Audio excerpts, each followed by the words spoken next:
Mistake జరిగినా కూడా తీసే గ్రాఫ్ట్తో పాటు పక్కన గ్రాఫ్ట్ను కూడా డ్యామేజ్ చేసే ఛాన్స్ పెట్టుకోవాలి. కాస్ట్ పెట్టినంత మాత్రాన మనం చూజ్ చేసుకున్న క్లినిక్స్ అన్ని పర్ఫెక్టా కాదా అనేది కూడా మనం సెలెక్ట్ చేసుకోవాలి. ఈ టెక్నిక్స్ గురించి తెలిసినప్పటికీ నా బడ్జెట్ అంతవరకే కాబట్టి నేను అంతవరకే చూజ్ చేసుకోవడం జరిగింది. Kishore, welcome back to the channel guys.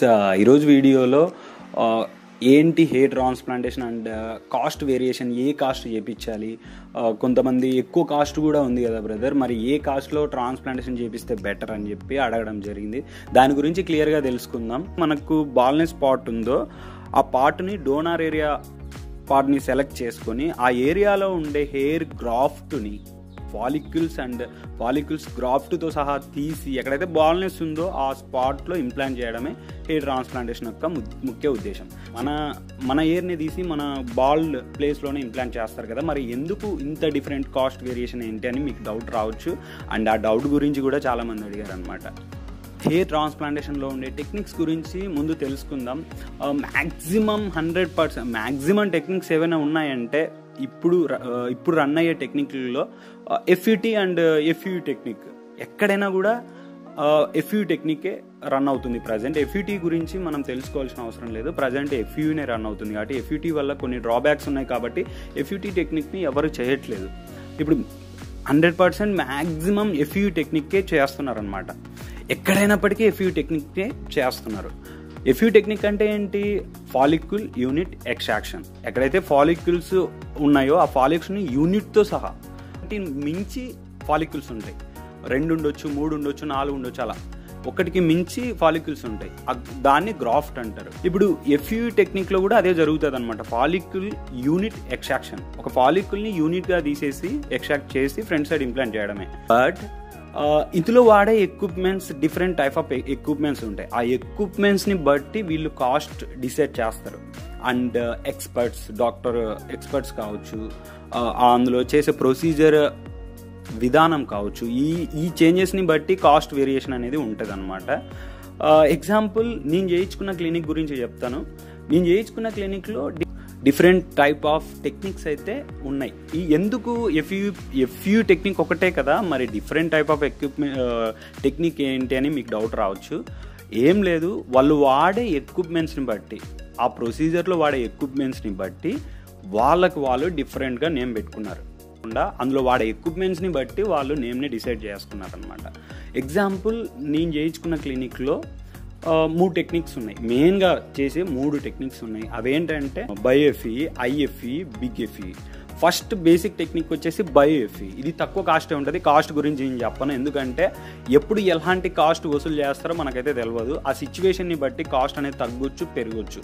కాబట్టి కాస్ట్ గురించి క్లియర్గా చెప్పను. ఇప్పుడు బయోఎఫ్ఈ గురించి తెలుసుకుందాం. బయోఎఫ్ఈలో ఏముండదు, సింపుల్గా మనకు ఏదైతే డోనార్ ఏరియా ఉందో ఆ డోనార్ ఏరియా నుంచి గ్రాఫ్ట్ తీసి ఇంప్లాంట్ చేస్తారు. ఏదైతే ఎక్స్ట్రాక్షన్కి అవసరం అవుతుందో ఆ ఎక్విప్మెంట్స్ తీసుకొని ఫ్రంట్ సైడ్ ఇంప్లాంట్ చేసే procedure main important. And extraction చేసే ప్రొసీజర్ కూడా మెయిన్ ఇంపార్టెంట్ మనకు.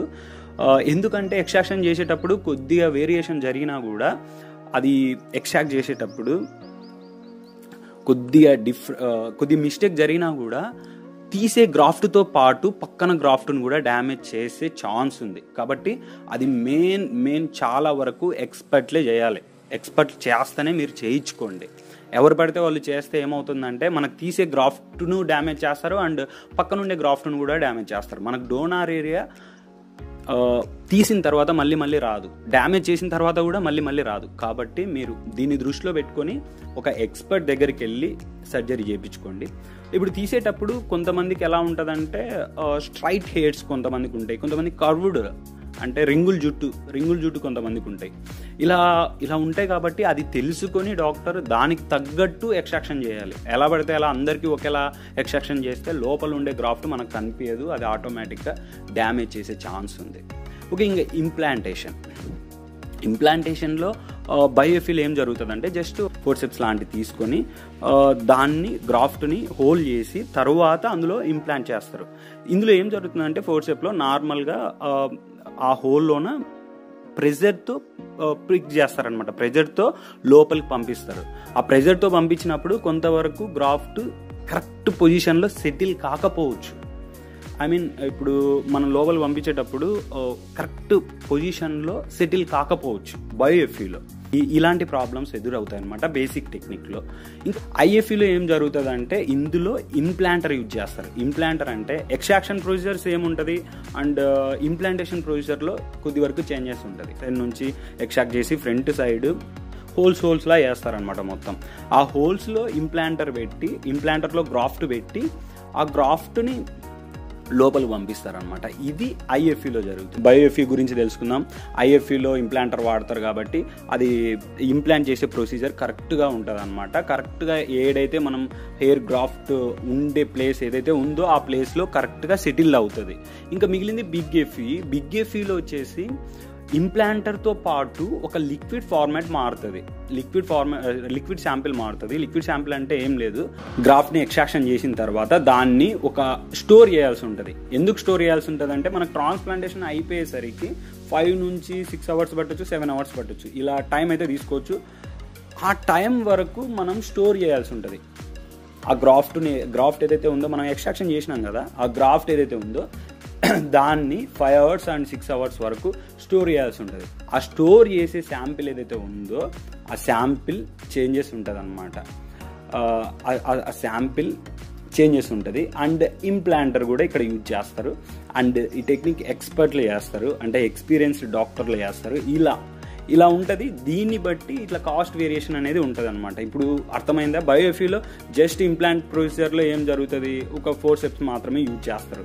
ఐఎఫ్ఈలో ఇంప్లాంటర్ని యూజ్ చేస్తారు. బిగ్ ఎఫ్ఈలో లిక్విడ్ ఇంప్లాంటర్తో పాటు ఆ లిక్విడ్ ఫార్మాట్ కూడా మారుతుంది. అండ్ ఇంప్లాంటర్ కాస్ట్ కూడా చేంజ్ అవుతుంది. ఆ ఎక్విప్మెంట్స్ కాస్టే చాలా ఎక్కువగా ఉంటాయి. ఆ ఎక్విప్మెంట్స్ కాస్ట్ తగ్గట్టు ఈ టెక్నిక్ వాళ్ళు డిసైడ్ చేసి ఒక టెక్నిక్ని చూజ్ చేసి దానికి నేమ్ పెట్టడం జరిగింది. వాళ్ళు నేమ్ పెట్టుకోవడం జరిగింది. బయోఎఫ్ఈ అంటూ, బిగ్ ఎఫ్ఈ అంటూ, ఐఎఫ్ఈ అంటూ ఇలా నేమ్స్ అంటే డిసైడ్ చేయడం జరిగింది. ఇలా మీరు కాస్ట్ పెట్టే కొద్దీ క్వాలిటీ అనేది మారుతూ ఉంటుంది. అండ్ మీరు ఒకటి గుర్తుపెట్టుకోవాలి, కాస్ట్ పెట్టినంత మాత్రాన మనం చూజ్ చేసుకున్న క్లినిక్స్ అన్ని పర్ఫెక్టా కాదా అనేది కూడా మనం సెలెక్ట్ చేసుకోవాలన్నమాట. ఎందుకంటే కొన్ని క్లినిక్లలో జస్ట్ ఎఫ్యూకే తీసేసుకుంటున్నారు, ఎఫ్యూకే ఎక్కువ కాస్ట్ సెలెక్ట్ చేసుకుంటున్నారు. అండ్ అందులో వాడే ఎక్విప్మెంట్స్ కూడా నార్మల్ ఎక్విప్మెంట్స్ అయినప్పటికీ ఎక్కువ కాస్ట్ చూజ్ చేస్తున్నారు అనమాట. అలా మీరు ఒక క్లినిక్ని సెలెక్ట్ చేసుకొని ఆ క్లినిక్లో మన బడ్జెట్ తగ్గట్టు, మేబీ ఇప్పుడు నా బడ్జెట్ తక్కువ కాబట్టి నేను బయోఎఫ్ఈని చూజ్ చేసుకోవడం జరిగింది. నాకు ఈ టెక్నిక్స్ గురించి తెలిసినప్పటికీ నా బడ్జెట్ అంతవరకే కాబట్టి నేను అంతవరకే చూజ్ చేసుకోవడం జరిగింది. కొంతమంది ఎక్కువ కాస్ట్ బడ్జెట్ పెట్టే వాళ్ళు ఉంటారు. వాళ్ళు మీ కాస్ట్కి తగ్గట్టు, మీ బాల్నెస్కి తగ్గట్టు మీరు సెలెక్ట్ చేసుకోండి. మీ బడ్జెట్ తగ్గట్టు, బడ్జెట్ని బట్టి క్వాలిటీ పెరుగుతూ ఉంటుంది. అండ్ రిజల్ట్లో కూడా వేరియేషన్ ఉంటుంది. రిజల్ట్లో ఎలా వేరియేషన్ ఉంటుంది అంటే, మనకు ఏదైతే ఎక్స్ట్రాక్ట్ చేస్తామో మంచి టెక్నిక్ చేయించినాం అనుకోండి, ఏదైతే మన బ్యాక్ సైడ్ నుంచి గ్రాఫ్ట్ తీసుకొని ఫ్రంట్ సైడ్ ఇంప్లాంట్ చేస్తామో 100% ప్రతి గ్రాఫ్ట్ హెల్దీగా గ్రోత్ అయ్యే ఛాన్స్ ఉంది. ఒకవేళ తక్కువ కాస్ట్లో చేయించినాం అనుకోండి, అందులో వాడే ఎక్విప్మెంట్స్ ప్రాబ్లమ్స్ వల్ల అది ఇంప్లాంట్ చేసిన చోట హెయిర్ గ్రాఫ్ట్ కరెక్ట్గా సెటిల్ కాకపోవచ్చు, అది షేప్ కూడా కరెక్ట్ షేప్లో మనకు రిజల్ట్ ఇవ్వకపోవచ్చు అనమాట. ఈ ప్రాబ్లమ్స్ వచ్చే ఛాన్స్ ఉంది. మీకు అర్థమైంది అనుకుంటున్నా. కాస్ట్ వేరియేషన్, కాస్ట్ని బట్టి క్లినిక్ ఛాన్స్ ఉంటుందని మీరు ఒకటే గుర్తుపెట్టుకోవాలి. మీ బడ్జెట్ని తగ్గట్టు ఒక టెక్నిక్ని సెలెక్ట్ చేసుకోవాలి. ఏ టెక్నిక్ చేయించినా కూడా రిజల్ట్ అనేది ఉంటుంది. బట్ ఆ రిజల్ట్లో వేరియేషన్ అనేది మారుతూ ఉంటుంది, క్వాలిటీ అనేది మారుతూ ఉంటుంది, హెయిర్ స్ట్రక్చర్, షేప్ అనేది కూడా మారుతూ ఉంటుంది అనమాట. టెక్నిక్ని బట్టి మనకు రిజల్ట్ అనేది చేంజెస్ ఉంటుంది. మంచి టెక్నిక్ చేస్తే ఆటోమేటిక్గా మంచి రిజల్ట్ మనం ఎక్స్పెక్ట్ చేయొచ్చు.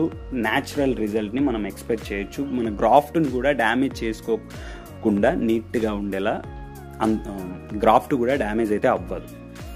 కాబట్టి మీకు అర్థమైంది అనుకుంటున్నా ఏంటి టెక్నిక్స్, ఈ టెక్నిక్స్ వేరియేషన్ అంటే ఏముండదు. మెయిన్ ఎక్కడైనప్పటికీ ఎఫ్యూ టెక్నికే ఉండేది. వాళ్ళు వాడే ఎక్విప్మెంట్స్ని బట్టి వాళ్ళు టెక్నిక్స్ నేమ్స్ని చేంజ్ చేసుకున్నారనమాట. ఇదే జరిగింది. ఓకే గైస్, నేను చెప్పింది మీకు అర్థమైంది అనుకుంటున్నా. This is Kishore signing off. Love you all, take care also. Bye everyone. వెళ్ళే ముందు ఒక మాట, save tree save water. Clinic contact number, clinic details మొత్తం డిస్క్రిప్షన్లో లింక్ ఇస్తాను. ఒకసారి డిస్క్రిప్షన్ మీరు చెక్ చేసుకోండి.